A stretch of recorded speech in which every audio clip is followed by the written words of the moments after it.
FIFA built a $13 billion tournament on one assumption: more teams meant more markets and easier wins for the Giants. Then a nation absent for 52 years drew with Portugal. The smallest country to ever reach the knockout rounds did it without a single win. FIFA's nightmare had a name, but it wasn't a person or a scandal. It was a tournament that refused to follow the script. FIFA's blueprint for the 2026 World Cup was bold and unapologetically commercial. 48 teams, up from 32, meant 12 groups of 4, more than 100 matches, and a schedule stretched across 3 host nations. The math was simple on paper. More teams meant more markets, more games meant more broadcast windows, and every extra slot promised new sponsors and ticket sales. The projected commercial package topped $13 billion, by far the richest in World Cup history. FIFA's planners saw a tournament where the Giants could glide through the group stage with lower-ranked sides given a longer leash but still expected to play their part as reliable opponents. Best third-place teams would also advance, offering safety nets for the favorites and, in theory, making narrow losses less costly for underdogs. But the very structure that was supposed to guarantee control also built in new survival routes.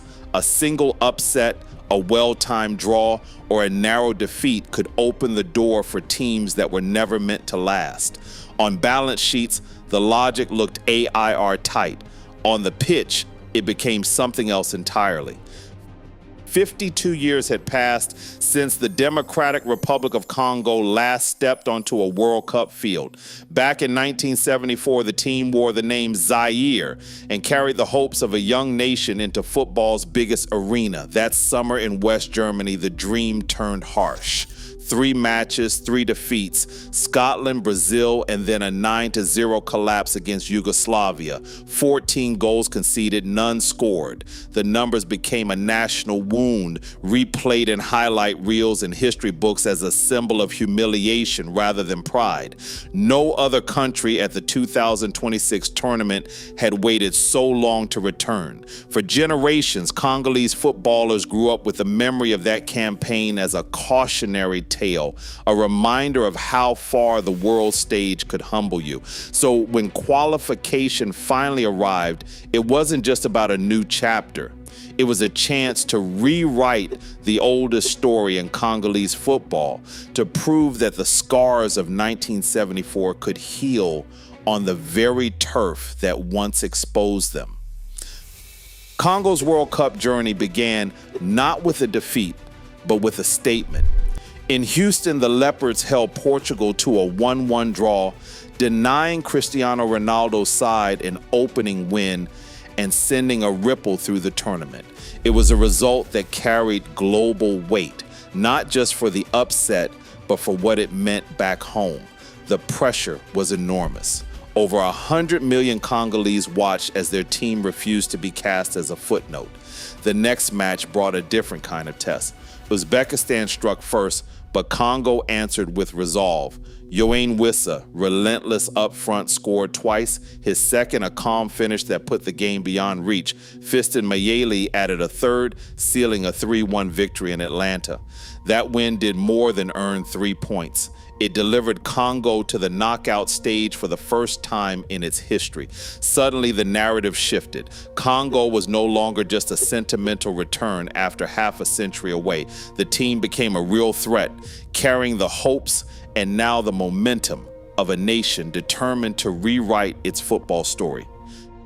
Michel Kuka Mboladinga, better known as Lumumba Veya, became a fixture of Congolese football by standing motionless for 90 minutes at every match, a living statue in the crowd, silent but impossible to ignore. His ritual, inspired by Patrice Lumumba, turned him into a symbol of hope and defiance for millions.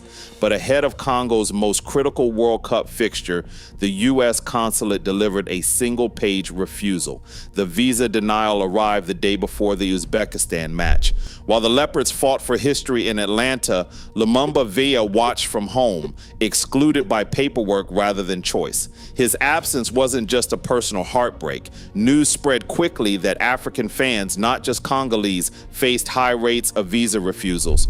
Reports surfaced of supporters from 9 African nations blocked from entering the United States or Canada, some facing rejection rates above 90%. FIFA's banners promised a tournament for all, but the reality depended on who could cross a border. The celebration of global football remained tangled in bureaucracy, exposing the gap between inclusion as a slogan and as a lived experience. Cape Verde arrived at the 2026 World Cup with a population smaller than most city neighborhoods, just over 500,000 people, scattered across an Atlantic archipelago. It was their first time on this stage, and no one outside the islands expected much. Yet, as the group matches ticked by, Cape Verde refused to follow the expected script. They held Spain, the 2010 champions, to a scoreless draw.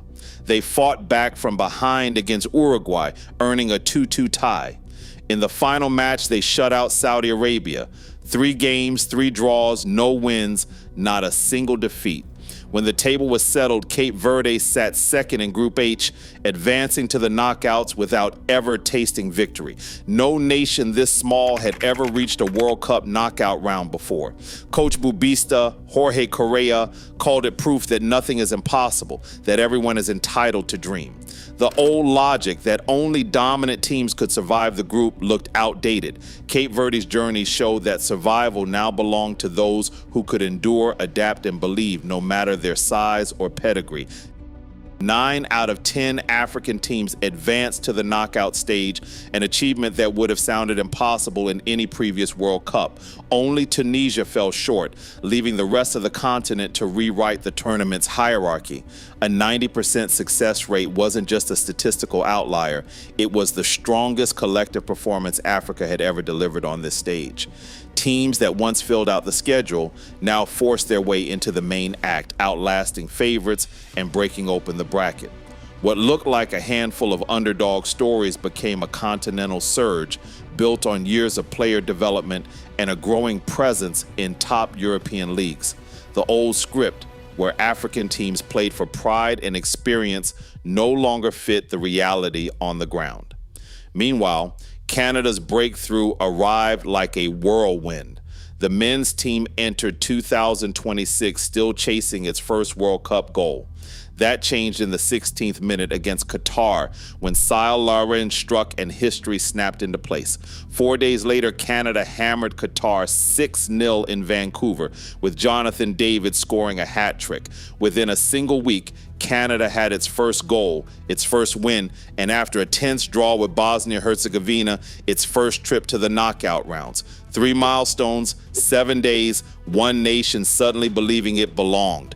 The tournament was no longer a showcase for the usual suspects. It was a proving ground for those who refused to accept their assigned roles. Mexico glided through Group A with a kind of clinical calm that almost felt out of place. 3 matches, 3 wins, 9 points, and not a single goal conceded. Their defense never blinked. Their attack never stalled. For a brief moment, it looked as if the old order still held. But everywhere else, the script tore itself up.